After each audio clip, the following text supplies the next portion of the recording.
Have you ever felt a sudden heaviness in your chest, as if something unseen was pulling your energy down?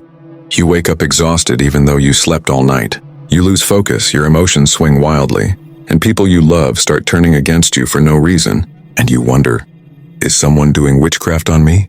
Before you roll your eyes, think about this: not all witchcraft involves candles, spells, or dark rooms. Sometimes the witchcraft done on you is psychological, it's emotional, it's energy-based. It's the silent influence of another person's intentions, designed to control your mind, your peace, and your spirit.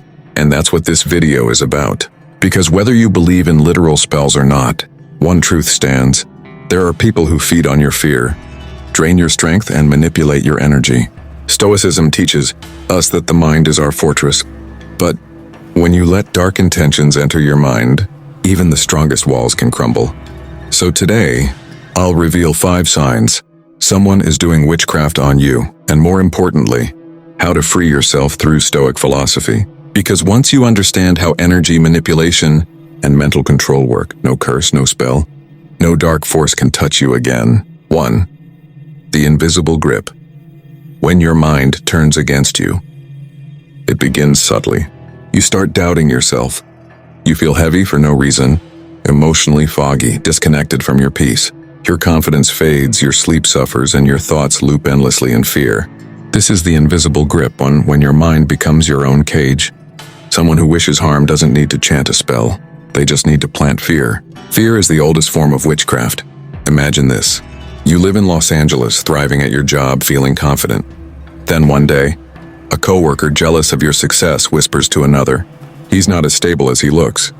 He's going to break soon." Those words reach you indirectly, and suddenly you start overthinking. You begin doubting yourself. Your energy changes and your performance drops. That's witchcraft, psychological witchcraft. Their words didn't contain magic. Your belief did. Seneca once said, "We suffer more in imagination than in reality." And that's exactly how this works. Once you imagine you're cursed, your brain starts proving it. Your mind bends reality to match your fear. The Stoic cure? Reclaim your mental fortress. Repeat this until you believe it. No one has power over me unless I hand it to them. Your thoughts are sacred ground. Guard them like a king guards his kingdom. 2. The puppet strings.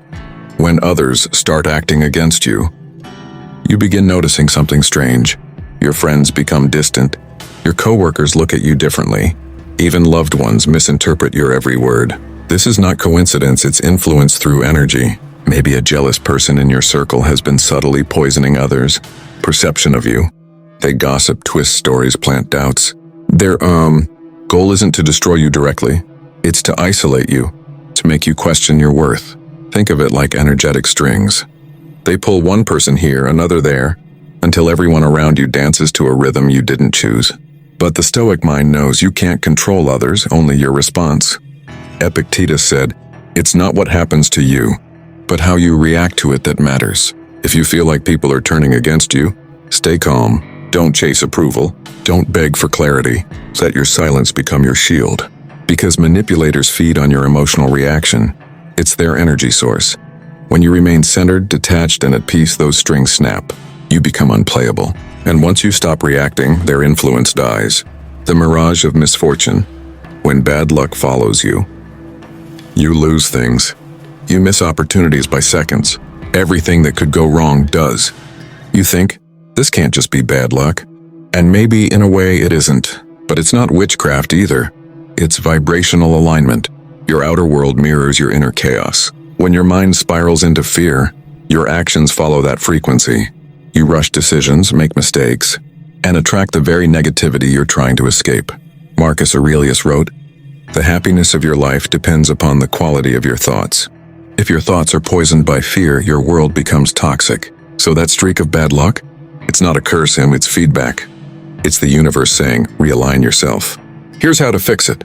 Stop identifying as a victim of unseen forces. Start seeing yourself as the source of your own energy. Clean your environment. Journal your thoughts, meditate, pray. In Toronto, a man named Michael once told me that after believing he was cursed for years, he changed one simple habit. He stopped talking about his bad luck. Within weeks, his mindset shifted. Opportunities returned. Peace replaced paranoia.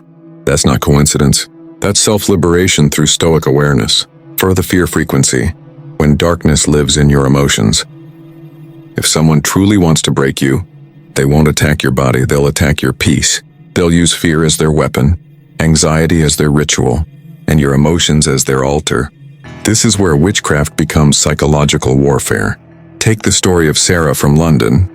Her ex-boyfriend told her, "You'll never be happy without me.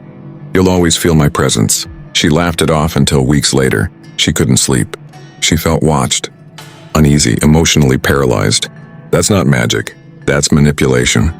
His words had become a self-fulfilling prophecy. The Stoics understood this long ago. Marcus Aurelius wrote, "If you are distressed by anything external, the pain is not due to the thing itself, but to your estimate of it. Fear feeds the illusion. The moment you stop fearing, the spell breaks." Here's the truth. You are not your thoughts. You are the observer of them. When fear rises, don't fight it, watch it. When anxiety whispers lies, respond with logic. True freedom is emotional sovereignty, the ability to remain calm in chaos. That's what separates the cursed from the enlightened. The fearful man becomes the puppet. The stoic man becomes the master. 5. The lost self, when you forget who you are. This is the most dangerous sign, when you stop recognizing yourself. You wake up one day and realize your joy, your purpose, your spark, it's gone.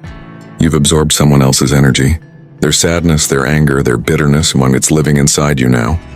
This isn't fantasy. This is emotional transference. Every connection you make, romantic, social, or professional, is an exchange of energy. If you constantly give without boundaries, people can drain you dry. You start to carry their weight. You become a shadow of who you once were. That's the deepest form of witchcraft, not spells, but emotional possession. And it's far more common than you think. The Stoics called this the contamination of the soul. Seneca wrote, "Associate with people who will make a better man of you. Welcome those whom you can improve." When you surround yourself with toxic people, their energy seeps into your habits, your mindset, your very identity. You lose your inner compass. But here's how to reclaim it. Detach with love. Forgive them, not for their sake, but for your peace. Walk away from anyone who drains your light, and reconnect with silence, solitude, and self-reflection. You'll begin to feel your power returning, slowly, steadily, unshakably. And when that happens, you'll know the curse has broken. The Stoic path to liberation. Now that you understand the 5 signs, here's how to break free from any form of spiritual or psychological witchcraft permanently. Master your perception. You control your thoughts, your beliefs, your reality. No curse can touch a disciplined mind. Strengthen your daily structure. Chaos invites darkness. Order invites peace. Create routines that ground you. Waking early, meditating, exercising, journaling. Protect your energy. Stop sharing everything about your life. Keep your wins private. Some people's energy doesn't deserve your story. Transmute fear into focus. Every ounce of fear you feel can be turned into power. Channel it into purpose. That's what Stoicism is, and turning emotion into virtue. Speak truth into your soul. Say it aloud. No curse, no spell, no dark energy has power over me. My mind is my fortress. Once you believe that, truly believe it, nothing external can shake you. Because real witchcraft isn't about black magic. It's about emotional influence. And the antidote isn't religion, it's reason. It's knowing that the calm, rational, disciplined man is the most powerful force in any room. When you reach that level of self-mastery, darkness doesn't chase you, it hides from you. Because light doesn't fight darkness, it simply shines. Conclusion. You were never truly cursed. You were simply disconnected from your own power, blinded by fear, drained by doubt, and trapped in illusions that others projected onto you. But now you remember. You remember who you are, what you stand for, and the strength that was always sleeping quietly within your soul. You've learned to see through manipulation, to recognize the hidden games people play when they sense your light. You now understand that real witchcraft isn't about potions or spells. It's about energy, intention, and the mind's ability to shape reality. And your mind, when disciplined, is the strongest force there is. No one, not a jealous ex, not a bitter coworker, not even the darkest energy, can control a man who refuses to surrender his peace. Because peace, once mastered, becomes armor. So from this moment on, stand tall, breathe deep, and say it to yourself. I am untouchable. My soul is mine. My mind is free. You've broken the spell, not by magic but by awareness. And that, my friend, is the end of every curse. With that said, thanks for watching, and until next time.